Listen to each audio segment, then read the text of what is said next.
Hello students, I am Iti and welcome to my channel, that is Iti Puri Sharma.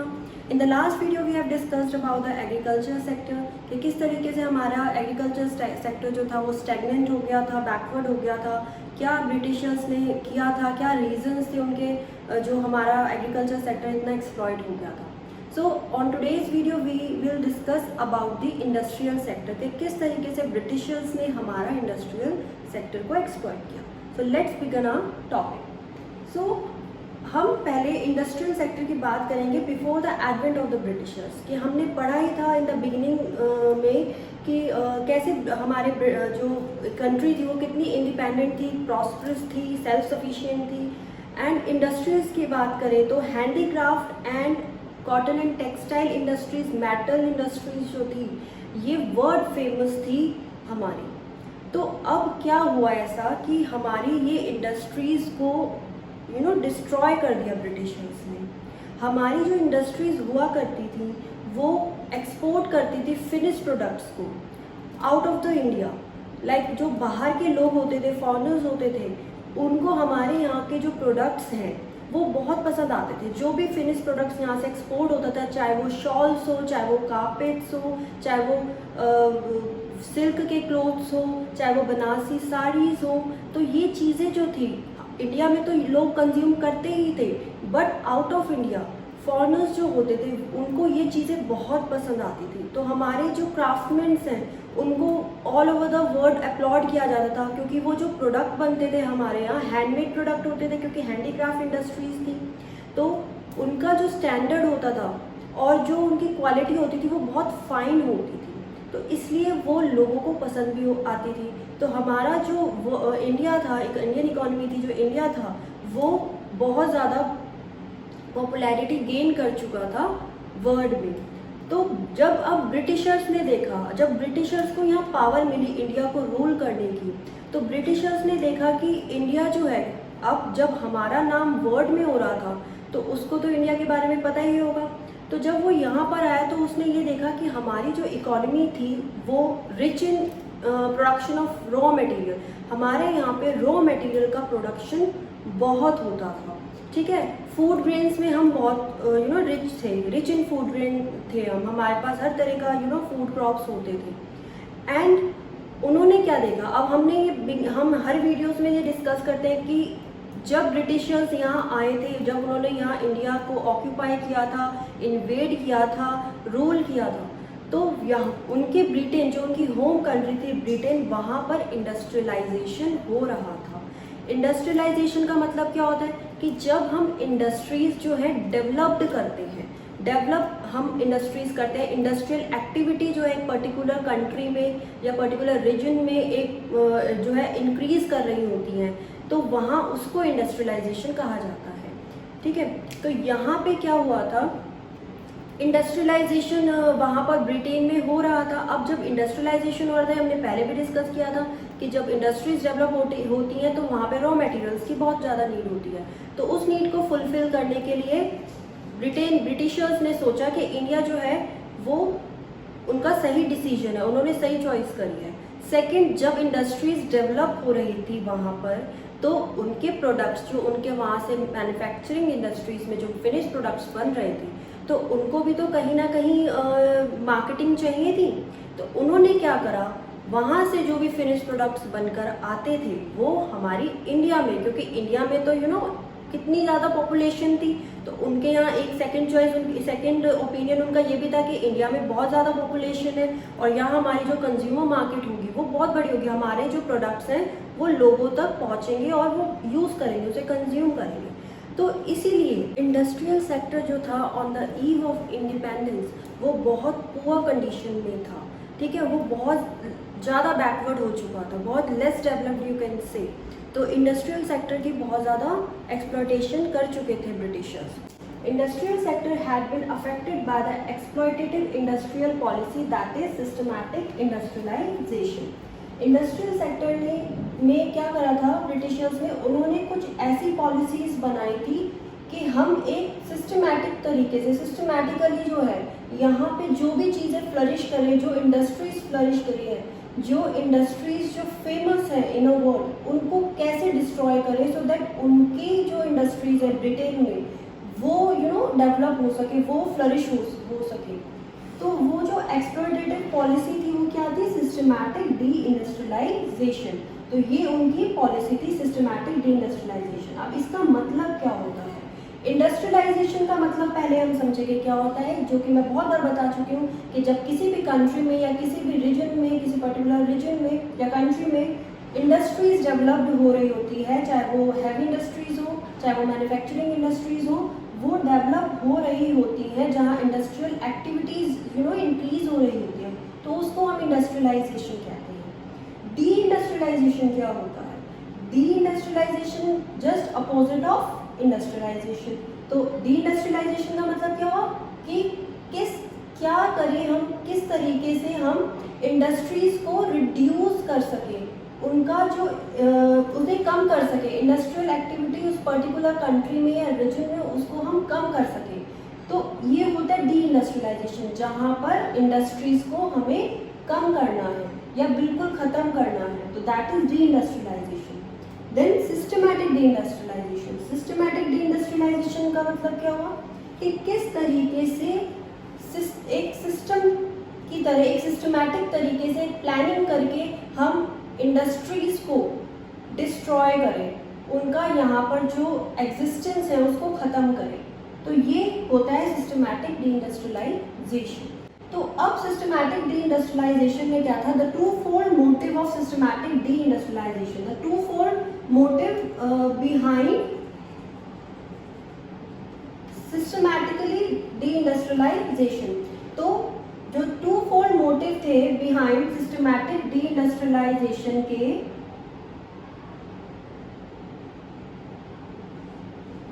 वो क्या थे? अब जो ये सिस्टमैटिक डी इंडस्ट्रियलाइजेशन हो रहा है, ये पॉलिसी बनाई थी उन्होंने कि कैसे हम इंडिया में उनकी हैंडीक्राफ्ट इंडस्ट्रीज को खत्म करेंगे, उनका एग्जिस्टेंस। क्लियर? अब वो उनका पीछे मोटिव क्या था, वो क्यों कर रहे हैं ऐसा, वो ये पॉलिसी यहाँ पे क्यों अप्लाई कर रहे हैं? तो मोटिव क्या था? The twofold motive behind systematic D industrialisation.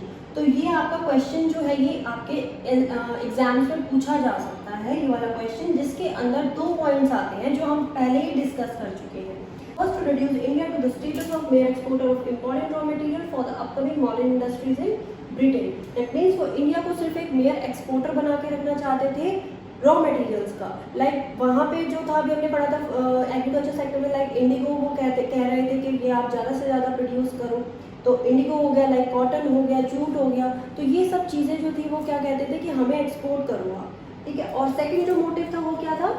Second, to turn India into a sprawling market for the finish product of those industries so that their continued expansion can be ensured to the maximum advantage of their home country that is Britain. तो second जो उनका motive था वो ये था कि वो India में अपने फिनिश्ड प्रोडक्ट जो उन्हीं के रॉ मटेरियल से बन रहे हैं, इंडिया के रॉ मटेरियल से जो उनके फिनिश प्रोडक्ट प्रोसेस होकर उनकी मैन्युफैक्चरिंग इंडस्ट्रीज में बन रहे हैं, वो यहाँ पर उसको इम्पोर्ट करवा सके ब्रिटिशर्स अपनी होम कंट्रीज से।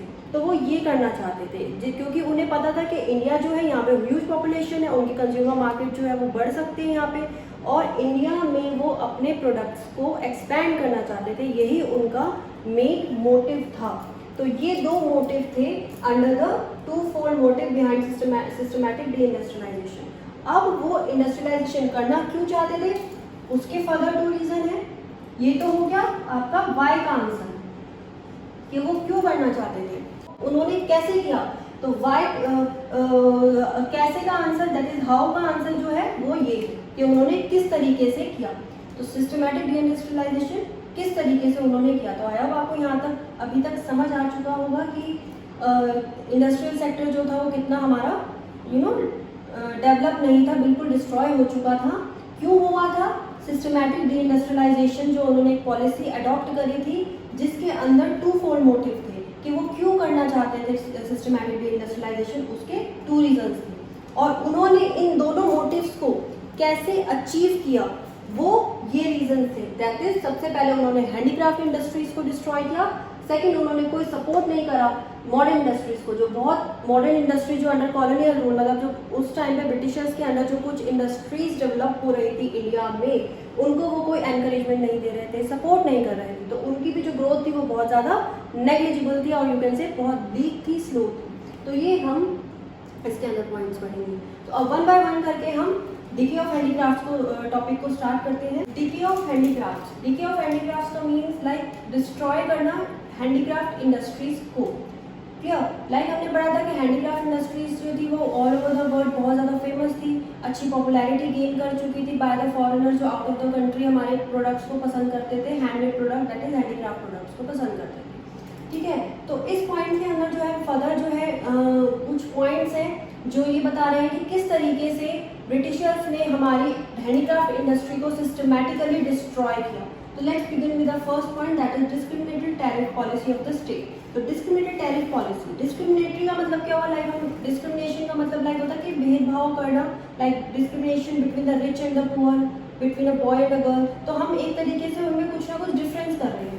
डिस्क्रिमिनेटेड टैरिफ पॉलिसी, यहाँ पे क्या भेदभाव हो रहा है? टैरिफ पॉलिसी, टैरिफ को आप टैक्स भी कंसीडर कर सकते हैं, tariff and tax both are different, but यहाँ पे आप समझने के लिए टैरिफ को टैक्स कंसीडर कर सकते हैं। तो डिस्क्रिमिनेटेड टैरिफ पॉलिसी, यहाँ पे टैक्स पॉलिसी जो थी, जो टैरिफ पॉलिसी जो थी ब्रिटिशर्स की, उसमें जो था डिफरेंसेस थे, मतलब जो टैक्स उनको फायदा कर रहा, मतलब जो प्रोडक्ट्स उनके यहाँ बन रहे थे, जो उनके प्रोडक्ट्स थे उन पे तो वो टैक्स नहीं लगा रहे थे, और जो इंडिया में जो प्रोडक्ट्स बन रहे थे उन पे वो टैक्स लगा रहे थे। तो ऐसा क्यों कर रहे थे? जब वो अपने प्रोडक्ट्स पे भी नहीं लगा रहे थे तो उन्हें इंडिया के प्रोडक्ट्स पे भी नहीं लगाना चाहिए था, बट वो ऐसा करना नहीं चाहते थे। क्यों नहीं करना चाहते थे? क्योंकि वो इंडिया की डेवलपमेंट चाहते ही नहीं थे। वो किसकी डेवलपमेंट चाहते थे? वो तो अपनी होम कंट्री ब्रिटेन की डेवलपमेंट को चाहते थे। इस पॉइंट को समझने के लिए हमें टू फोल्ड मोटिव जो ब्रिटिशर्स के थे ऑफ सिस्टमैटिकली डी इंडस्ट्रियलाइजेशन, उसको ध्यान में रखने पड़ेंगे। जो पहला था वो ये था कि जो ब्रिटेन था, जो ब्रिटिशर्स थे, वो इंडिया को एक मेयर एक्सपोर्टर बना के रखना चाहते थे रॉ मटेरियल का, और सेकेंड इज कि वो कंज्यूमर बना के रखना चाहते थे फिनिश प्रोडक्ट, जो कि उनकी कंट्री होम कंट्री ब्रिटेन से बनकर आ रही थी। तो उनको कंसीडर करते हुए हम यहाँ पे ये चीज़ समझेंगे, इस पॉइंट को अच्छे से समझेंगे, डिस्क्रिमिनेटरी टैरिफ पॉलिसी को। सबसे पहले हम यहाँ पे समझते हैं, देन हम इसके 2 पॉइंट्स जो है वो फर्दर पढ़ेंगे। इंडिया जो थी, ये इंडिया है सपोज, और ये ब्रिटेन है। तो बेसिकली क्या होता था? एक्सपोर्ट होता था रॉ मटेरियल का, किसको? ब्रिटेन को होता था। तो उस पर जो टैरिफ होता था, जो टैक्स लगता था, वो ब्रिटेन की जो ब्रिटिश गवर्नमेंट जो थी, वो जो कॉलोनियल गवर्नमेंट थी, वो उस पर कोई टैक्स नहीं लगाती थी। क्यों नहीं लगाती थी? जिससे कि उनकी होम कंट्री को रॉ मटेरियल जो वो चीप रेट पे पड़े। लाइक अगर सपोज 100 का कोई रॉ मटेरियल है और इंडिया जो है वो ब्रिटेन को जो है भेज रही है, ठीक है, तो यहाँ पे वो जो प्रोडक्ट था, ब्रिटेन को जो रॉ मटेरियल मिलता था वो 100 में ही मिलता था। दैट मीन्स उस पर कोई टैक्स नहीं लगता। लेट्स से कि 10% 20%, अगर 100 पे 10-20% लगाओ तो 120 आएगा। तो 120 पे मिलना चाहिए ब्रिटेन को, अगर 20% वो एक्सपोर्ट ड्यूटी लगा रहे हैं, बट ऐसा नहीं होता था। वो उस पर कोई टैक्स नहीं लगाते थे, जिससे कि ब्रिटेन में की जो इंडस्ट्रीज है, ब्रिटेन जो है उनको जो है उसी रेट पे प्रोडक्ट, उसी रेट पे रॉ मटेरियल मिले जिस रेट पे इंडिया में वो बन रहे थे। तो यहाँ पे वो इसलिए तो वो नहीं करना चाहती क्योंकि वो उसकी होम कंट्री थी, यहाँ पे उसका एक सेल्फ इंटरेस्ट था। ठीक है, यही तो डिस्क्रिमिनेशन वो कर रही थी।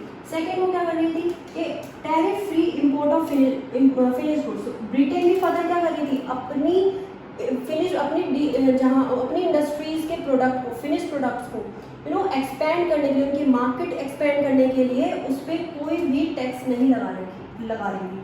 टैरिफ फ्री इंपोर्ट हो रहा था फिनिश गुड्स का। दैट मीन उसके जो होम कंट्री से फिनिश प्रोडक्ट बनकर आ रहे थे इंडिया में, उस पर कोई टैरिफ नहीं लग रहा था। क्यों नहीं लग रहा था? जिससे कि उनके जो प्रोडक्ट्स हैं वो इंडिया में चीप रेट पर आए, उस पर कोई टैक्स ना लगे।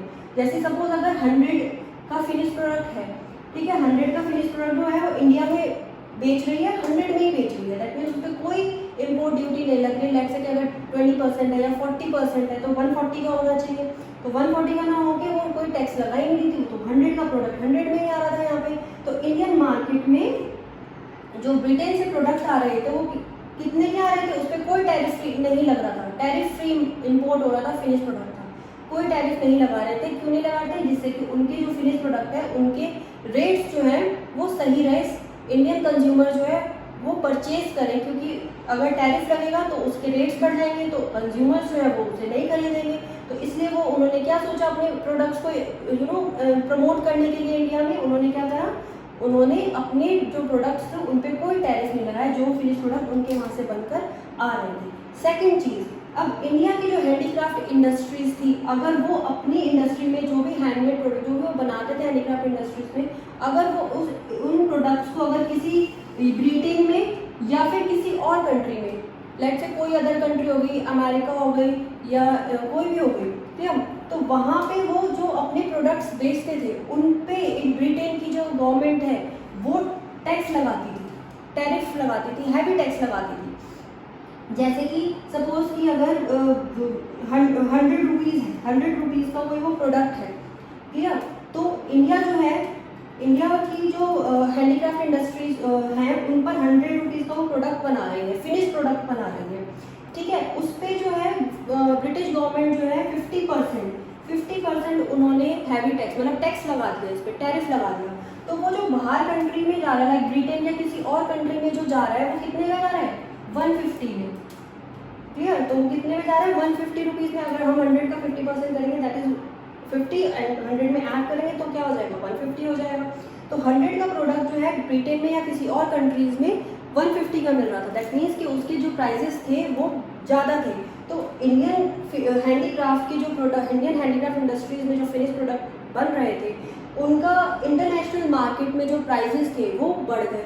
अब ज़्यादा प्राइजेस की वजह से तो ना तो ब्रिटेन खरीदेगा ना कोई और कंट्री खरीदेगी, तो वो क्यों खरीदेंगे, क्योंकि इस पर हैवी टैक्स लगाया था। अब वो ऐसा क्यों कर रहे थे, यहाँ पे भी वो डिस्क्रिमिनेशन कर रहे थे, क्यों, क्योंकि वो चाहते ही नहीं थे कि इंडिया की जो हैंडीक्राफ्ट इंडस्ट्रीज है वो डेवलप हो, बढ़े या उनके प्रोडक्ट्स बिके, चाहे वो एक्सपोर्ट करे, ऐसा वो चाहते ही नहीं थे। वो सिर्फ क्या चाहते थे कि इंडिया जो है सिर्फ एक रॉ मटेरियल का एक्सपोर्टर बन के रह जाए और हमारे यहाँ से जो फिनिश प्रोडक्ट बन के आ रहे हैं ब्रिटेन से, उसका कंज्यूमर बन के रह जाए। और जो भी इंडियन की हैंडीक्राफ्ट इंडस्ट्रीज जो प्रोडक्ट बनाती थी उस पर वो हैवी टैक्सेस लगा देते थे, जिससे कि उनका जो प्रोडक्ट है वो आगे कहीं प्रमोट ना हो, उसकी डिमांड जनरेट ना हो, उनकी डिमांड को ख़त्म करने के लिए वो हैवी टैक्स लगा देते थे। और हैवी टैक्स की वजह से जो प्रोडक्ट के प्राइजेज हैं वो बढ़ जाते थे। प्राइस बढ़ जाने की वजह से जो लोग हैं वो खरीदते नहीं थे, ना ब्रिटेन में ना किसी और कंट्री में। तो इस तरीके से इंडियन हैंडीक्राफ्ट जो था की प्रोडक्ट्स जो थे वो उनकी डिमांड जो थी वो बहुत ज़्यादा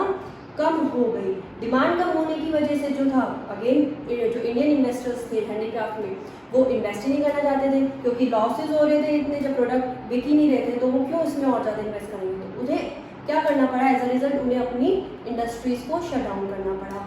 उस वजह से क्या हुआ कि जो उसमें क्राफ्टमैन थे, जो वहाँ कारीगरी करते थे, उनकी जॉब भी उनसे ले ली गई, दैट मीन्स अनएम्प्लॉयमेंट हो गई। अब उन्हें अनफॉर्चुनेटली जो था एग्रीकल्चर में जाना पड़ा।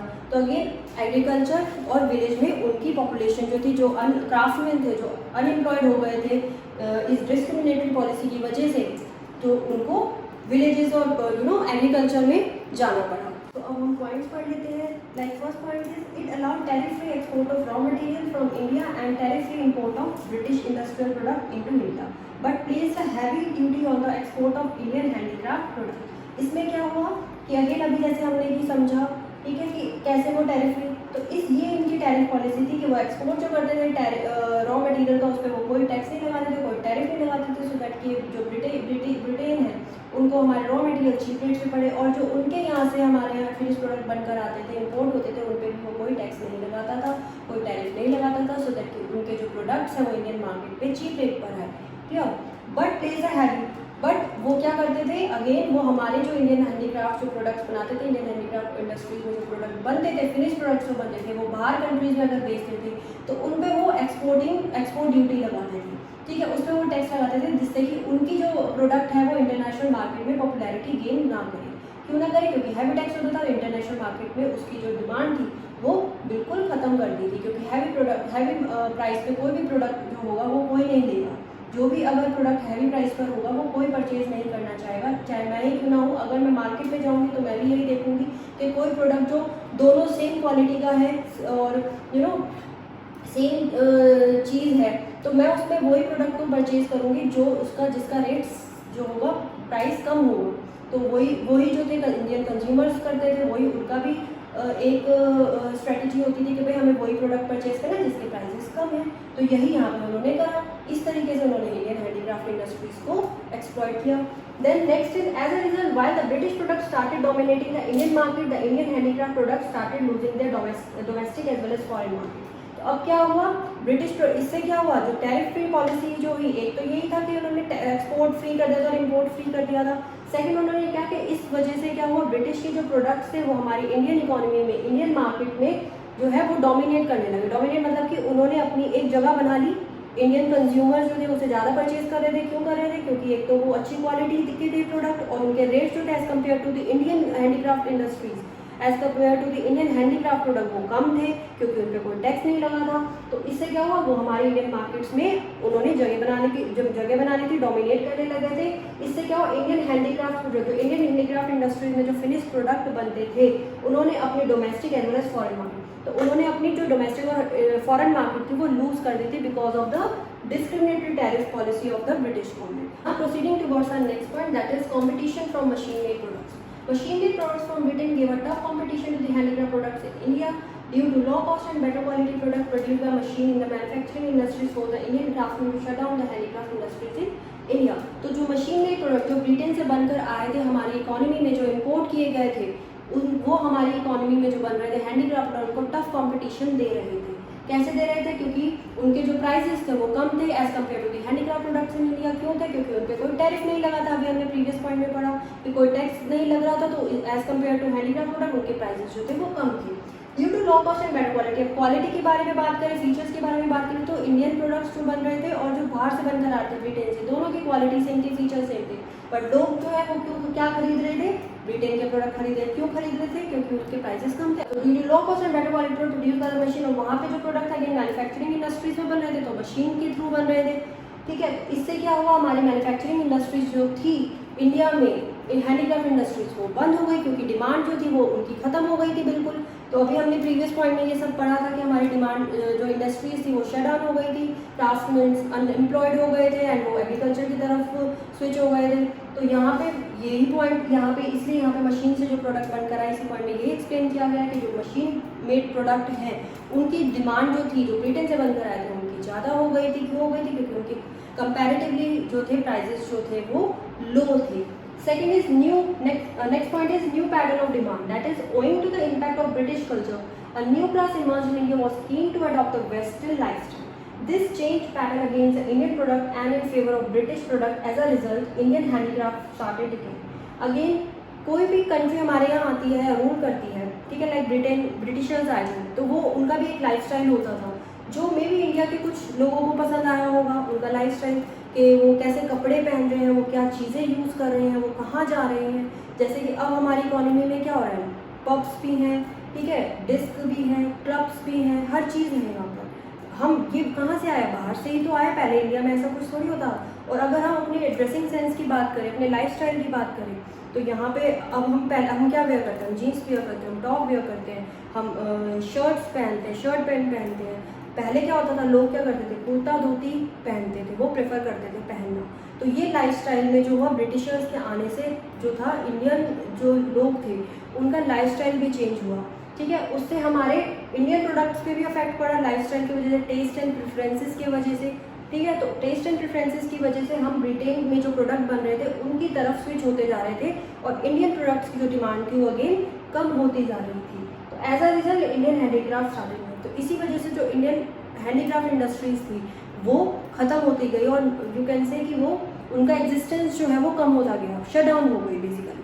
तो ये था इस पॉइंट में। Proceeding towards our next one, that is introduction of railways. Railways क्यों इंट्रोड्यूस करी इंडिया में ब्रिटिशर्स ने, भाई वो कुछ अच्छा तो चाह नहीं रहे थे, तो अब यहाँ पे रेलवेज को क्यों उन्होंने इंट्रोड्यूस किया, तो उसमें भी उनका कुछ सेल्फ इंटरेस्ट था। तो let's read the point. Railways को introduce in India by the Britishers for their own selfish motive, that means उनका इसके पीछे कोई सेल्फ इंटरेस्ट था, कुछ उनका भी सेल्फिश मोटिव था। Because raw material could then be easily transported from the fields and farms to the ports for the purpose of export to the Britain.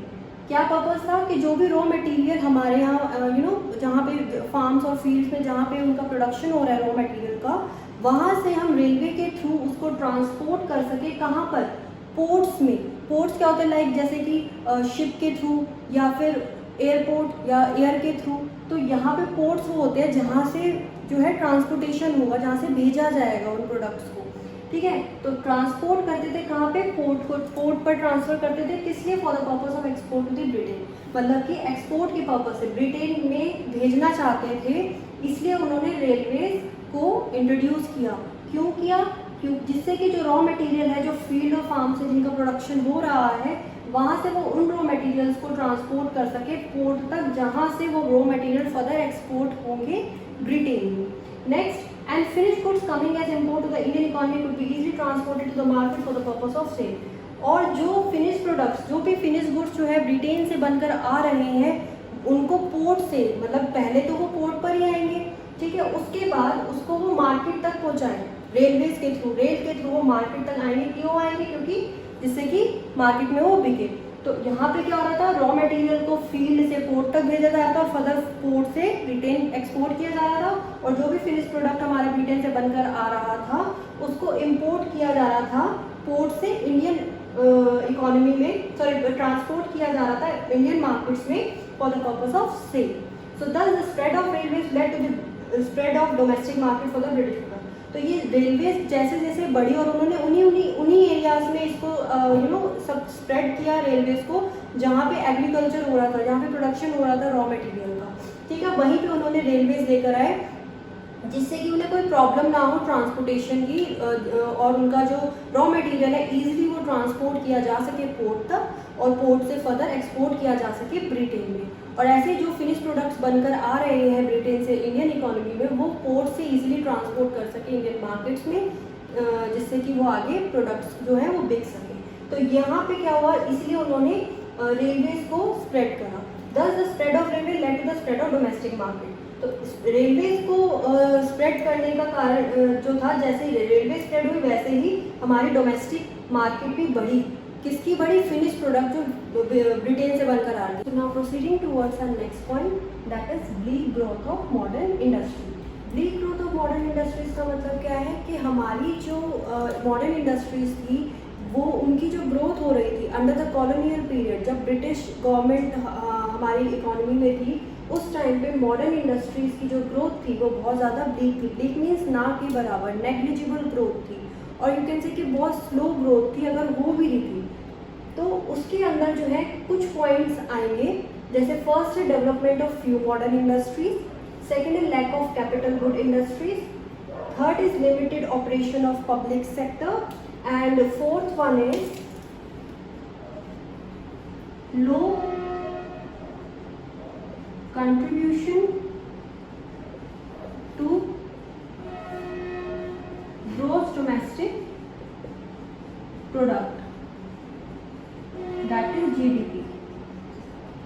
तो इस पॉइंट के अंदर जो फर्दर 4 पॉइंट्स आएंगे कि हमारी जो मॉडर्न इंडस्ट्रीज थी उनकी ग्रोथ जो थी वो स्लो क्यों थी, क्या रीजन थे, तो वो इन 4 पॉइंट्स के अंदर हम पढ़ेंगे। First point, development of few modern industries. Under this point, during the second half of the 19th century, modern industries showed its emergence, but its progress remained very slow. तो 19th century के second half में modern industries का emergence होना start हो गया था। That means वो establish होना शुरू हो गई थी, and but उनकी जो progress थी, उनकी जो growth थी वो बहुत ज़्यादा slow थी। क्यों थी? क्योंकि उन्हें ब्रिटिश गवर्नमेंट से कोई सपोर्ट नहीं मिल रहा था, ना ही ब्रिटिश गवर्नमेंट उन्हें encourage करना चाहती थी उनके establishment को। Second point, initially this development confined to the setting up of cotton and jute textile mill। तो स्टार्टिंग में जो थी सिर्फ 2 industries, cotton and textile mills जो थी उनका डेवलपमेंट हुआ, यहीं तक लिमिटेड था। कन्फाइंड का मतलब होता है सीमित होना, लिमिटेड। तो initially this development confined to the setting up of cotton and jute textile mills. तो इन्हीं 2 इंडस्ट्रीज का सेटअप किया गया, डेवलपमेंट हुआ सबसे पहले कुछ एरियाज में, क्योंकि बाकी एरियाज में तो हो नहीं सकता था, तो कुछ ही एरियाज में करा, बाकी एरियाज में वहाँ पे एग्रीकल्चर हो रहा था। तो इन कुछ एरियाज में cotton and jute textile mills, क्या अब ये पढ़ते हैं आगे कि cotton and jute textile mills जो थी वो कहाँ पे लोकेटेड थी। Cotton textile mill mainly dominating bye the Indians were located in western part of the country, namely Maharashtra and Gujarat. जो कॉटन टेक्सटाइल मिल थी वो कहाँ पे लोकेटेड थी, western part of the country, जो हमारी कंट्री का वेस्टर्न पार्ट था वहाँ पे लोकेटेड थी नेमली महाराष्ट्र एंड गुजरात। तो ये इन 2 स्टेट्स में हमारी कॉटन टेक्सटाइल मिल जो थी वो लोकेटेड थी, और इसकी ऑनरशिप किसके हाथ में थी, दैट मीन्स ये इंडस्ट्रीज मैनेज कौन कर रहा था, कौन चला रहा था, वो चला कौन रहा था, इंडियंस चला रहे थे। दैट मीन्स ये जो इंडस्ट्रीज थी वो इंडियंस के द्वारा डोमिनेट की जा रही थी। जूट मिल थी वो dominated by the foreigners and were mainly concentrated in Bengal. तो जूट मिल जो थी वो कहाँ पे लोकेटेड थी, बंगाल में। And Bengal were famous for, it is famous for East India Company, क्योंकि ईस्ट इंडिया कंपनी जो थी सबसे पहले बंगाल में आई थी, जहाँ पे उन्होंने आकर उसको अपनी कैपिटल बना दिया था फॉर देयर इंडस्ट्रीज। तो उन्होंने वहाँ के जूट मिल इंडस्ट्रीज को सेटअप करा, वहाँ पे बनाया, और जो ओनरशिप थी वो किसके हाथ में थी, ब्रिटिशर्स के हाथ में थी, दैट इज फॉरेनर्स के हाथ में थी। तो ये दो इंडस्ट्रीज जो थी सबसे पहले बनी, that is cotton and jute textile mills. Cotton textile mills जो थी वो वेस्टर्न पार्ट्स में लोकेटेड थी, that is Maharashtra and Gujarat, and dominated by the Indians. और जूट मिल्स जो थी वो कहाँ पे लोकेटेड थी, it was located in Bengal and were dominated by the foreigners. तो ये इन महाराष्ट्र, गुजरात एंड बंगाल यहीं पे इंडस्ट्रीज जो थी सेटअप थी, और बाकी जो एरिया था वहाँ पे इसलिए नहीं थी क्योंकि वहाँ पे एग्रीकल्चर किया जा रहा था। Now proceeding towards the next point, that is in the beginning of 20th century the iron and steel industries began coming up. The Tata Iron and Steel Company, that is TISCO, was incorporated in 1907 in Jamshedpur. तो जैसे ही हमारा 20th century की beginning हुई, उस time पर हमारी एक that is 1907 में हमारी iron and steel industries I. Iron and steel industry that is TISCO, जिसको हम टिस्को कहते हैं, that is the Tata iron and steel company, was incorporated in 1907। 1907 में ये आई थी, इसका एस्टेब्लिशमेंट हुआ था जमशेदपुर में। Now the next point is a few other industries in the field of sugar, cement, paper, etc. came up after the Second World War. तो कुछ और इंडस्ट्रीज भी डेवलप हुई थी after the second world war, that is sugar, cement, paper. तो ये कुछ industries थी अंडर द कॉलोनियल पीरियड जो डेवलप की गई थी बाय द इंडियन एंटरप्रेन्योर, इनके द्वारा डेवलप की गई थी, बट इनको कोई भी सपोर्ट और एनकरेजमेंट नहीं मिल रहा था ब्रिटिश गवर्नमेंट से।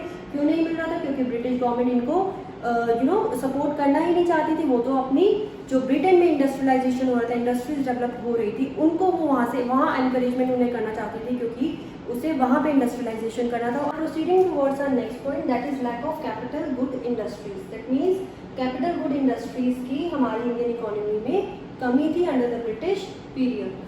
These are the industries which produces goods like machine and tools which are further used to make consumer goods. Capital good industries is essential in any country for manufacturing.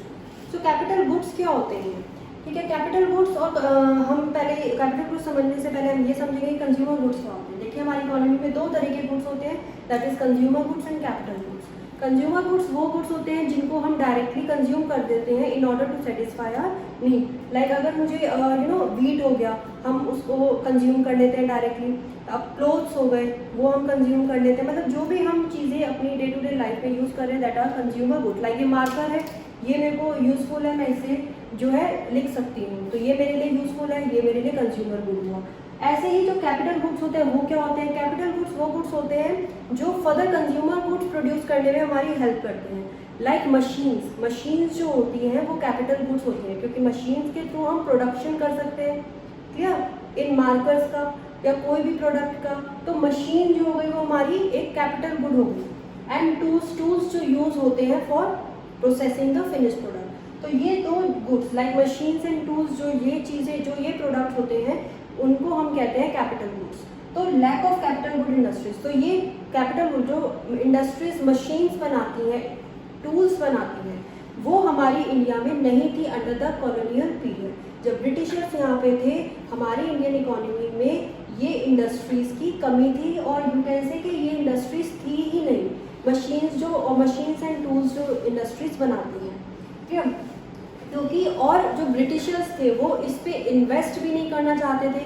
क्यों नहीं करना चाहते थे, क्योंकि उन्हें पता था कि अगर यहाँ पे वो मशीन्स एंड टूल्स बनाने वाली इंडस्ट्रीज दे आए तो हमारी इंडिया में इंडस्ट्रियलाइजेशन हो जाएगा, क्योंकि फिर हमारे यहाँ जो प्रोडक्शन होगा, फिनिश प्रोडक्ट का, वो बढ़ जाएगा, और फिर वो कॉम्पीट करेगा उनके फिनिश प्रोडक्ट से जो ब्रिटेन से बनकर आ रहे थे। तो ऐसा तो वो चाहते नहीं थे, वो तो सिर्फ इंडिया को यूज़ करना चाहते थे और अपने ब्रिटेन होम कंट्री में इंडस्ट्रियलाइजेशन करना चाहते थे, डेवलपमेंट करना चाहते थे। तो इसलिए उन्होंने कैपिटल गुड्स इंडस्ट्रीज को डेवलप नहीं करा, ठीक है। तो capital good industries is essential. Capital good industries जो होती है वो बहुत ज़रूरी होती है, बहुत एसेंशियल होती है किसी भी कंट्री में फॉर मैन्युफैक्चरिंग। मैन्युफैक्चरिंग मीन्स कि अगर हमें कोई रॉ मटेरियल को प्रोसेस करना है इनटू अ फिनिश प्रोडक्ट, तो वहाँ पे हम कैपिटल गुड्स की हेल्प से, लाइक मशीन्स की हेल्प से या टूल्स की हेल्प से उसे फिनिश प्रोडक्ट में बदल सकते हैं। बट इंडिया में ऐसी कोई इंडस्ट्रीज नहीं थी। Second, these industries require huge investment. अब जो ये इंडस्ट्रीज थी कैपिटल गुड इंडस्ट्रीज, इसमें बहुत ज़्यादा इन्वेस्टमेंट करने की नीड थी which was beyond the means of the Indian investor. And ये हमारे इंडियन इन्वेस्टर्स जो उस टाइम पे थे, इंडियन एंटरप्रेन्योर जो थे, उनके पास इतना मीन्स नहीं होता था, कैपिटल नहीं होती थी कि वो इसमें इन्वेस्ट करना चाहें। And britishers did want to, और ब्रिटिशर्स के पास होता था बट वो यहाँ पे इन्वेस्ट नहीं करना चाहता था। क्यों नहीं करना चाहता था? Because they are promoting industrialisation in Britain, क्योंकि वो प्रमोट कर रहा था इंडस्ट्रियलाइजेशन जो ब्रिटेन में हो रहा था by importing finish goods from Britain. कैसे कर रहा था? फिनिश गुड्स को ब्रिटेन से लाकर इंपोर्ट करके।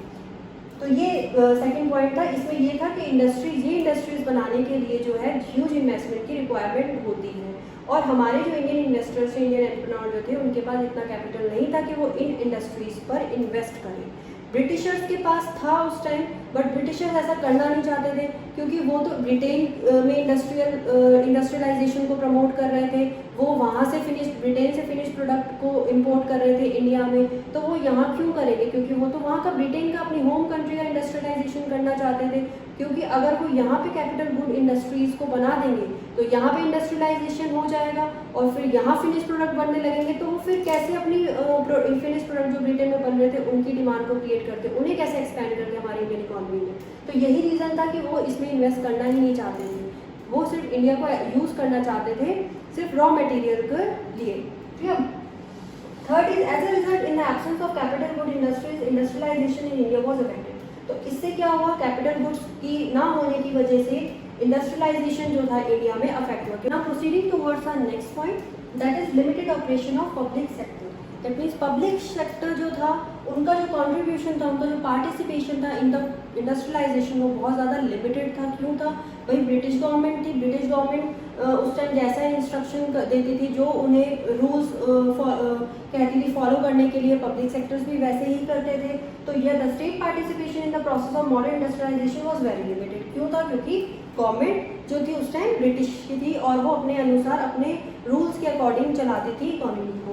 It remain restricted to areas like railways, power generation, communication, ports, other departmental undertaking. That means कि कुछ ही एरियाज में जो थे डेवलपमेंट हुई थी इकोनॉमी में, कुछ ही पब्लिक सेक्टर्स जो थे वहाँ पे डेवलपमेंट हुई थी। वो भी इसलिए हुई थी क्योंकि वहाँ पे ब्रिटिश गवर्नमेंट जो थी, जो हमारी ब्रिटिशर जो थे, कॉलोनियल गवर्नमेंट थी, उनका वहाँ पे सेल्फिश इंटरेस्ट था। तो इसलिए वहाँ पे कुछ पब्लिक सेक्टर्स की डेवलपमेंट उन्होंने करी थी, जो सिर्फ थी क्या थी? रेलवेज थी, पावर जनरेशन अगेन बिजली का भी जरूरत होती थी। कुछ इंडस्ट्रीज जो डेवलप थी वहाँ पे पावर की नीड होती थी, इसलिए पावर जनरेशन जो उनके फायदे के लिए था। अगेन कम्युनिकेशन, कोई इंपॉर्टेंट अगर इंफॉर्मेशन उन्हें ट्रांसफर करनी है अपने ब्रिटेन में, तो वहाँ पे उन्हें कम्युनिकेशन की भी नीड होती थी, इसलिए उन्होंने यहाँ पे इसकी डेवलपमेंट करी। पोर्ट की डेवलपमेंट करी। अगेन पोर्ट के थ्रू में क्या होता था? ट्रांसपोर्टेशन होता था, एक्सपोर्ट करते थे रॉ मटेरियल को पोर्ट से ब्रिटेन में, और वहीं से इंपोर्ट होता था फिनिश प्रोडक्ट और फिर पोर्ट से मार्केट में आता था। ठीक है, तो पोर्ट की भी डेवलपमेंट इसलिए करी उन्होंने।